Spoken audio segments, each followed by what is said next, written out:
Hey, this is Christian Buckley. We're here at the European SharePoint Office 365 and Azure Conference in Copenhagen. And who do I have here with me? Ed Senez from UnlimitedViz, the makers of tyGraph. And John White, same place. Ooh, just ditto. Ditto. You could cut that comment in half. I love it when I go to ditto. Yeah, that's right. Ditto is excellent.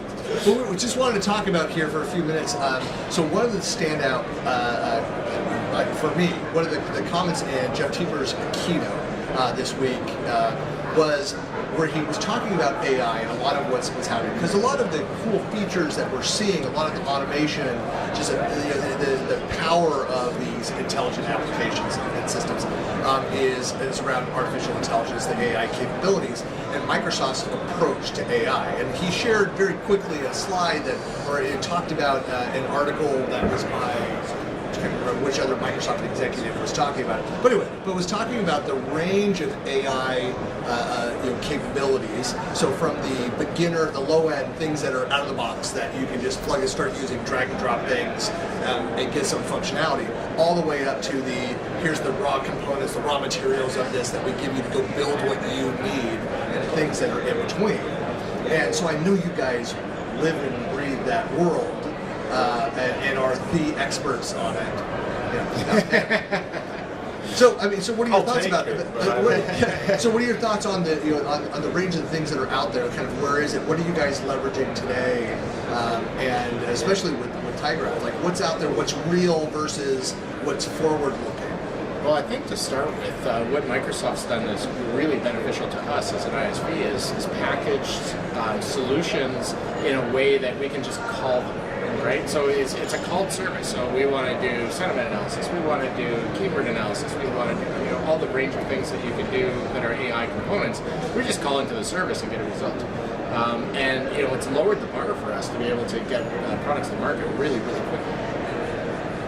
Yeah, we've got actually a recent example. We were faced with a challenge. How can we provide a certain function to a customer around alerting? And using the cognitive service capabilities in Azure, we were able to bring that to the table and get them up to speed. Lickety split. And we're leveraging the data we, of course, had in our store. Right? We're collecting up all of this conversational data. We're aware of what's going on in it. And yeah, I'll echo what Microsoft's done. I mean, they've got AI or ML to be specific as a subset. I like to be pedantic about things. Right. But they've made it totally consumable. Things like the design ideas in PowerPoint are a perfect example of that. You don't even know you're using AI. It says, hey, you might like one of these, right? Well, that's ML capability right there. They've made it, as Ed was talking about, callable chunks, sentiment analysis, keyword analysis, etc. But you can still go right up there. Well, that doesn't cover any of my scenarios. I could go and build a machine learning model of my own and call that. Right? They can treat it the same way. We've done that with some of our customers' conversational data.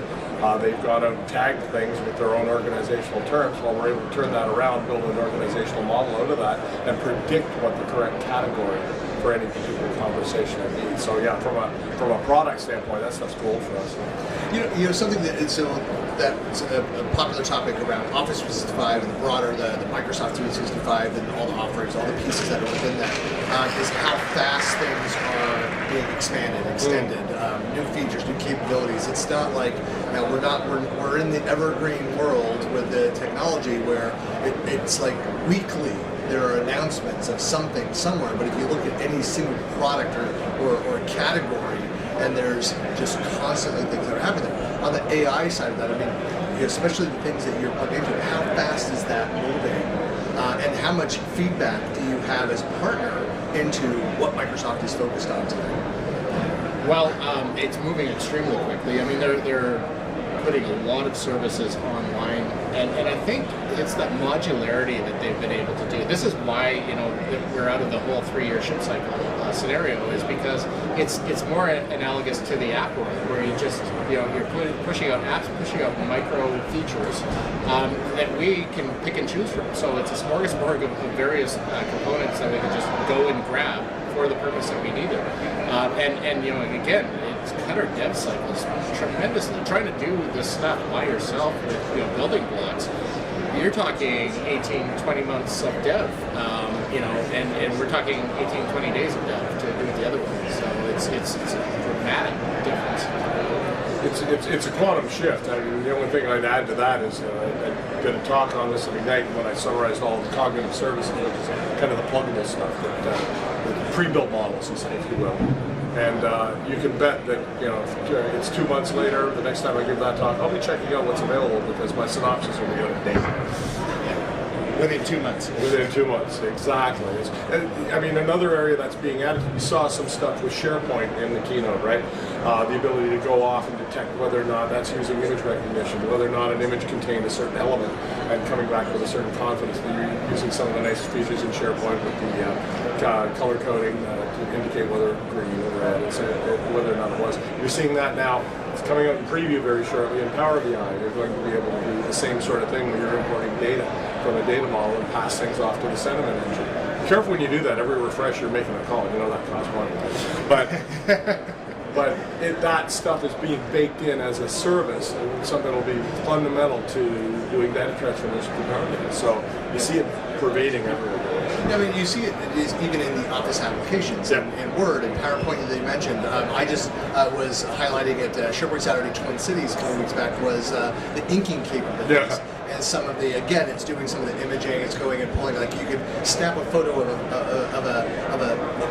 an image that has text in it and add that into a PowerPoint, and then the AI will go and recognize the text. It'll remove it and do the whole background, merging in, adjust the background, and then it will convert the text into workable text there in PowerPoint. I mean, that's incredible. Yes. You think of that, to be able to go and capture that. So there's just some really cool practical things at the end user level that just happen out of the box, as well as more and more that's happening, as you said, it's easy to consume as developers, a partner, to go and pull that capability in. It's at the point if Scotty came back now, he would be able to talk to the computer.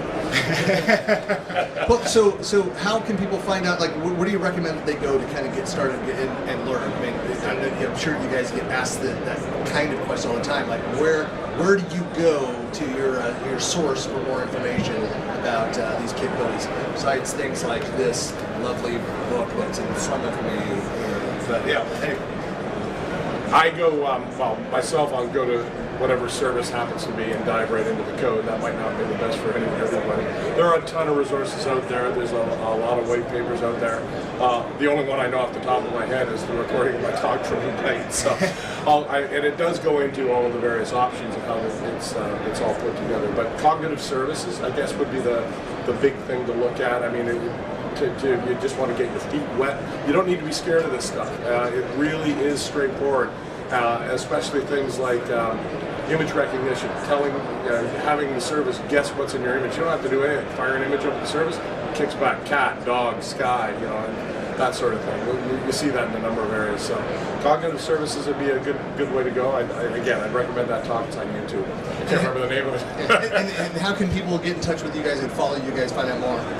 We're at tygraph.com. I'm at diverdown1964 on Twitter, jpw at UnlimitedViz.com, and I've got a blog, whitepages.unlimitedviz.com.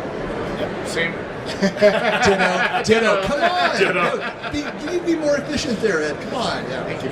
You can find out me as well as at Buckley Planet on Twitter and buckleyplanet.com. Thanks a lot for watching.